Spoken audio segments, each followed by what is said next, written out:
कुसुम की नई नई शादी हुई थी। वह अपने ससुराल में आकर बहुत खुश थी क्योंकि उसको एक भरा पूरा ससुराल मिला था जिसमें उसकी जेठ जेठानी सास ससुर सभी लोग मिलजुल कर घर में रहते थे।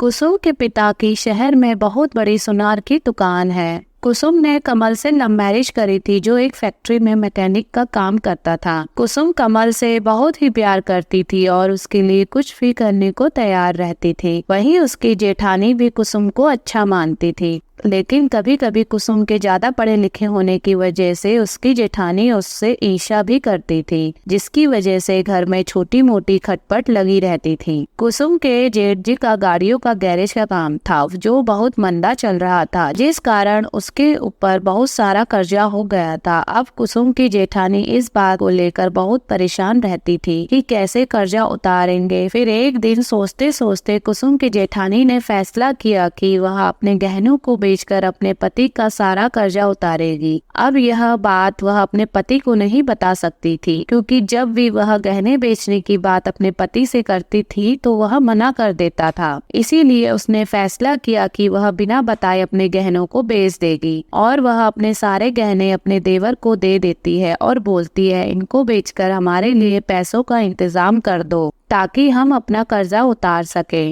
अब यह बात सुनकर कुसुम के पति ने बोला कि इन गहनों को मैं कुसुम के पिताजी को दिखाकर पता करता हूँ कि इनकी क्या कीमत होगी। उसके पापा भी इसी शहर के बड़े सुनार हैं। अब वह गहनों की पोटली लेकर कुसुम के पास जाता है और अब कुसुम को भी सोने के गहनों की अच्छी परख थी। जब वह पोटली खोलकर देखती है तो बोलती है, अभी तो सोना बहुत कम कीमत में चल रहा है, अभी अच्छे पैसे नहीं मिल पाएंगे। जब सोना महंगा होगा तब इनको बेचने में फायदा मिलेगा। अगर जेठानी जी को पैसों की जरूरत है तो हमारे पास कुछ पैसे रखे हैं, आप उनको यह पैसे दे दो और यह गहने भी। कुसुम का पति और कुसुम वापस अपनी भाभी को वह गहने और पैसे देने जाते हैं तो उसकी भाभी बोलती है, नहीं मुझे ऐसे पैसे नहीं चाहिए, तुम इन गहनों को बेचकर ही पैसे ले आओ, मैं नहीं चाहती कि मैं आप लोगों पर बोझ बनूं। कुसुम बहुत प्यार से अपनी जेठानी से बोलती है, इसमें बोझ वाली बात नहीं है, घर की चीज है, गहने तुम्हारे पास ही रहेंगे तो हमें भी जरूरत होगी तो हम आपसे मांग लेंगे, ऐसा कुछ नहीं है।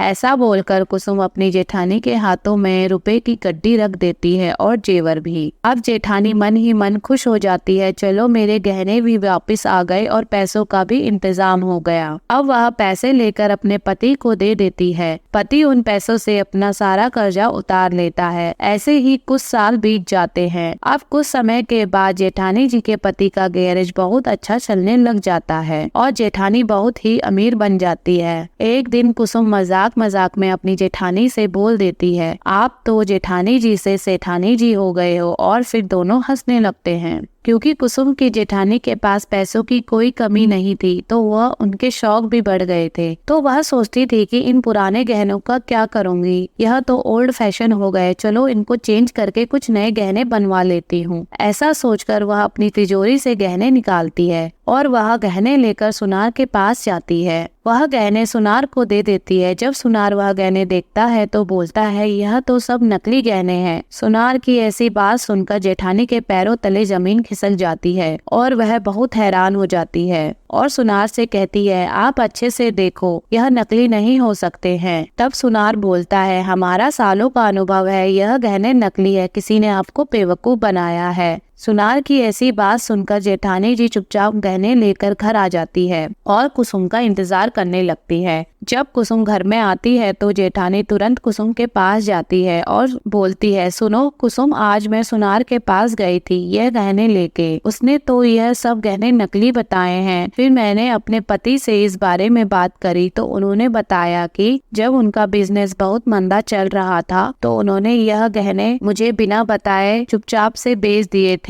ताकि मैं नाराज ना हो जाऊं करके, इसीलिए उन्होंने असली गहने बेचकर नकली गहने रख दिए। लेकिन जब मैंने तुम्हें ये गहने दिखाए तो तुमने ऐसा क्यों बोला कि यह गहने बहुत कीमती हैं, सही समय आने पर बेचना। जेठानी जी की यह बातें सुनकर कुसुम सोच में पड़ जाती है और फिर बोलती है, जेठानी जी मुझे एक दिन कमल ने बताया था कि जेठ जी का बिजनेस कुछ खास नहीं चल रहा है, वह बहुत कर्जे में डूबे हुए हैं, उनके पास पैसे भी नहीं हैं। क्योंकि कमल अपने भाई से बहुत प्यार करते हैं तो वह रोज उदास रहते थे और मैं नहीं चाहती थी कि घर में उदासी का माहौल बना रहे, तो मैंने सोचा आपकी मदद करूं, पर समझ नहीं आ रहा था कैसे। फिर एक दिन जब आपने यह गहने बेचने को दिए तो मैंने देखा कि यह तो नकली हैं, लेकिन मैं जानती थी कि आपको पैसों की सख्त जरूरत है और अगर मैं आपको सीधे सीधे पैसे देती तो आप कभी नहीं लेती, इसीलिए मैं नहीं चाहती थी कि आपको बताकर आपकी हेल्प करूं। फिर मैंने उस समय इन गहनों को रखने के लिए आपको बोला ताकि आप उस समय यह बात जानकर टेंशन में ना आ जाओ और जो हमने पैसे आपको मदद के लिए दिए आप उनसे अपना कर्जा उतार सको। तब मैंने यह सब उस समय झूठ बोला आपसे। कुसुम की यह सब बातें सुनकर जेठानी की आंखों में आंसू आ जाते हैं और वह कुसुम को अपने गले लगा लेती है और बोलती है, आज से हम देवरानी जेठानी नहीं, हम दो बहनें हैं। तुमने तो एक सगी बहन से भी बढ़कर मेरी हेल्प करी है और हमारा घर टूटने से बचा दिया।